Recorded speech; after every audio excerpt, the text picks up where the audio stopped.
My questions will come from this particular report you just watched. Joining us to look at the security situation in the country is Max Gbanite, a strategic security consultant. Good morning and thanks for joining us. Thank you. Well, some good news over the weekend that the military has been able to take back Chibok. That's the home of the abducted girls. We'll come back to all of that. Looking at that particular report, what do you make out of it? Permit me, if I may use the word legislative indolency. I commend the Chief of Army Staff for standing his ground. That is how it's done in international communities that are serious. You do not discuss security issue publicly. You have a closed session. That much the service chief owes the senators. Closed session, you discuss it before you come out publicly. I think even the Chief of Army Staff was quite magnanimous in addressing the press. He should have allowed the media spokesman or director of Defense Information or Army Information to discuss with the media. You have met with the senators, you go back home. And again, I commend him for the humility, for accepting that the military at least suffered a setback. Military suffers setback. It happened to us during the Civil War. The federal government suffered a serious setback in Nabagana sector. But the federal government was resolute that they must win that war, and they won that war. The federal government suffered another setback in Benin when federal Biafran troops crossed into Ore. But federal government reorganized itself and came back and took Benin, took Asaba, took Onitsha. This is the commitment of a federal government. Nobody wins a war against God. Nobody wins a war against the government. Government may suffer setbacks, and these are the things. Had we been united from day one, we wouldn't be here. Suleiman, 2 years ago, I talked about the strategic importance of an election, the strategic importance of a census. Had we 2 years ago mobilized as a nation and not allow ourselves to be divided across ethnic and religious lines, we would have been able to clear the place. But I find it quite sad that this late in the game, what Senator Sekibo and Senator Ujud will be talking about is having gubernatorial election there, making sure their senators I are think well they asked all the questions coupled with that. They had to put that, but they also asked even but bringing back to fore in public, really, shows that their concern, perception management, that their concern is purely about the election and not really about winning the war in that particular area. Well, we do know that, this is not the first time that the senators have called the military authorities to come and speak. And you say that, that these things are usually done in private in most countries. But we also know that in some countries as well, with very strong military backgrounds, they take their security, excuse me, very seriously. And these discussions are also held in the open. Not that we're asking that they be held in the open, but at least the military authorities owe the people an explanation as to what exactly is happening. Why are we losing territory in the very first instance? And, why are we experiencing setbacks in these cases, especially when we thought we were winning the war already? Well, you're very correct, and in your postulation, the military owes it to us to tell us why the setback. And I agree with you. However, the method of the discussion still doesn't have to be public, because in that discussion, there are other information that may come out that can help the opposition. That's why it is always best to go into closed door second.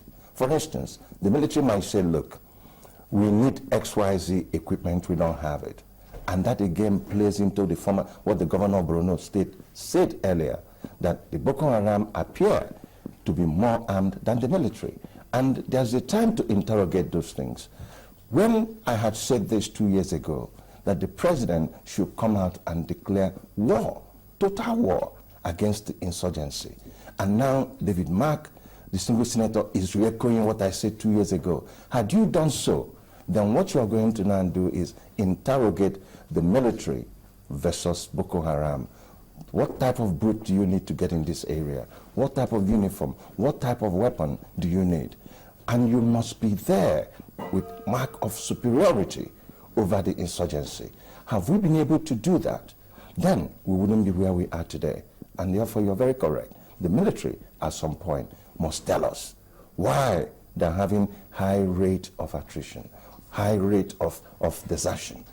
There must be a reason for that. It is even more important when we consider the fact that this is not the first time the military authorities are appearing before the Senate. This year alone, they've been there at the very least, if I can remember correctly, 3 times. And the Chief of Defense Staff, just before the Chief of Army Staff came and addressed, talked to them, the Chief of Defense Staff was there. There was a time when all 3 of them, were also at the Senate. And every time, what we get from the senators is that, they had very fruitful discussions and, they're satisfied. But, we go back again, we make some victories, and then before you know what's happening, we make some losses as well. In fact, sometimes we make pretty grave losses, because Mubi, the big town, was quite a big loss, where we have a university, and also the home of the Chief of Defense, Davintim, was also lost at that particular point in time. Even only recently, one wonders what exactly emboldens these sect members, in the sense that they will even try to still keep trying to get territories. For instance, why did they go to Chibok? Well, the defense Director of Defense, Major General Olukolade, once told us that Borno State itself is about 90,000 square kilometers. And the mass of military, you cannot place a soldier per a square kilometer. You don't have enough. Maybe this is the time for us to really interrogate and ask ourselves the question, how do we win this war? We have 377,000 policemen. Why can't we deploy 100,000 to that point? We have close to 35 to 40,000 members of National Civil Defense Corps. Why can't we deploy 10,000 there? We have about 25,000 road safety. Why can't we take 5,000 there? Then you also have the zealous JTF, civilian JTF, the local hunters who want to really fight, who want to take back their territories. Therefore, bring them on board. And that, I think, the military is doing. Then you also have the Department of State Security that can give you close to 1,000 operational men. And then what is the National Intelligence Agency doing? At this particular point, how do you bring in close to 200 of them to go to our borders? Somebody has to be able to tell us where Boko Haram is getting their fuel, the petrol that drives their vehicle. Where are they getting it? And whomever is supplying that fuel is funding terrorism and should be prosecuted. Somebody has to be able to tell us how the weapons coming from Libya, from Chad, into the place. I had an interesting discussion with a man who is almost 80 years old from Mubi, who escaped that onslaught on Mubi. And he said to me that the young man that came into his living room had curly hairs, and I said, what does that mean? He said, we know ourselves. These people are Chadians. They are not Nigerians, which means there are brutes from Chad working with Boko Haram. Now, let's quickly, because I want to buy time here, let's quickly talk about the ceasefire. Now you're talking about Chad, and we also recall that the Chadian president was at the center of that particular ceasefire, or alleged ceasefire. What do you make of that ceasefire? Because now we're left in the dark as a nation as to what happened to that ceasefire. Look, when the word ceasefire came in, I felt elated. There was really a calm in the nation. But on interrogating the ceasefire, you find out that there is an absence of the Department of State Security Services in the discussion. There is an absence of National Intelligence Agency in the discussion. There is absence of the military brass in the discussion of ceasefire. So that means Hassan Tuku, Principal Staff Officer of the President, met with Idris Deby and started discussing this ceasefire. I'm not going to debunk it. I still want to believe that there was a credible attempt to have a good ceasefire in this particular case. But then you also go back to the Sri Lanka and the Tamil Tigers that had more than 30 ceasefires until the government decided that no more ceasefire and did what they had to do. I think the president, in following international best practices, have given us the best protocol to ending this insurgency. And what we now need to do is, as Chadian President why Chadian citizens are part of Boko Haram. Ask Cameroonian President why Northern Cameroonian citizens are part of Boko Haram. We haven't gotten the reports of Nigerians being part of Boko Haram. And I think at this particular point in time, there is, or there seems to be, a loss of synergy amongst the security agencies that are responsible for doing this thing. Apart from that, very quickly, because the Senate President has over and over again been saying that we are a nation at war. David Mack has said that a couple of times. I said it before him. Good. If we're at war, what should we be doing now? What the Senate President, with all due respect to him, should be doing is the military and his constituency going in to find out why our military are demoralized, because the religious leaders have polarized the military across religious issue.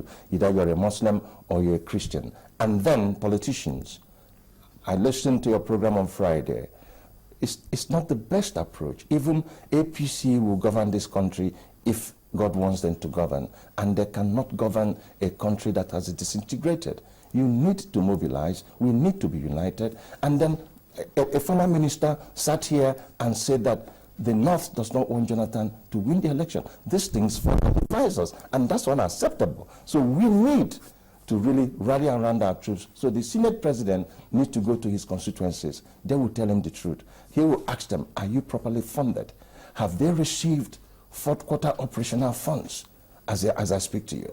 So the Minister of Finance needs to wake up. I think what we also need to do is, I'm working with the Office of National Security Agency, hopefully, to have a seminar where the various organs of government, including ministers, are sensitized on the move to fight insurgency or to fight a war, so that we can all be on the same page. Otherwise, we will lose this war. Well, Max Gbanite, many thanks for coming on to our earlier, and I hope the authorities will listen to all of that and swing into action. He's a strategic security consultant speaking on the security situation in the country. We'll take a moment here and we'll return shortly. Stay with us. Thank you. Well, many thanks for being such nice company. I'm Sulaiman Alede. Thank you for watching today, and thank you for your comments. I'm Aokwe Ogun. And I'm Mel Tobo. Thank you for watching. Have a good day. See you again.